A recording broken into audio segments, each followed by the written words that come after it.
கும்பகோணம் நகர பேருந்து நிலையம். நாம் இப்போது இங்கே தாங்க இருக்கோம். இன்றைக்கி நாம் எங்கே போக போகிறோம் அப்படின்னாக்கா சுவாமி மலைக்கு தாங்க. வாங்க போகலாம். இந்த கும்பகோணத்துக்குள்ளே கோயில் இருக்கா இல்லை கோயிலுக்குள்ளே இந்த கும்பகோணமே இருக்கா அப்படின்ற அளவுக்கு இந்த கும்பகோணத்தை சுற்றி அவ்வளோ கோயில் இருக்குங்க.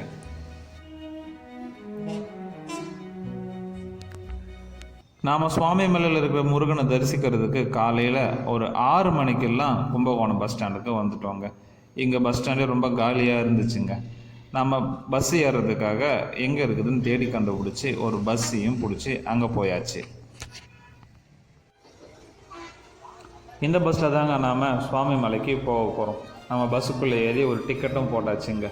பஸ்ஸு இன்னும் கொஞ்சம் நேரத்தில் இங்கேருந்து கிளம்ப போகுது. வாங்க முருகனை தரிசித்து முடிச்சிடலாம். மெதுவாக பஸ்ஸு இங்கேருந்து கிளம்பிடுச்சுங்க. பஸ் ஸ்டாண்டை விட்டு வெளியே வந்துடுச்சு. பொறுமையாக இங்கேருந்து நாமளும் சுவாமி மலையை நோக்கி பயணமாக்கிக்கிட்டு இருக்கோம். ஒரு 20 நிமிஷம் பயணங்க. நாம் சுவாமி மலைக்கு வந்தாச்சு. இங்கே இருக்கிற இந்த பிரிட்ஜை தாண்டி கொஞ்சம் தூரம் நடந்து போனால் சுவாமி மலையை அடைஞ்சிட முடியும்.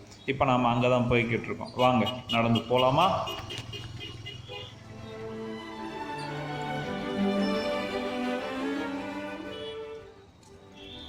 ஒரு 5 நிமிஷம் நடைப்பயணங்க. நாம் இங்கேருந்து முருகன் கோயிலை அடைஞ்சிட்டோம்.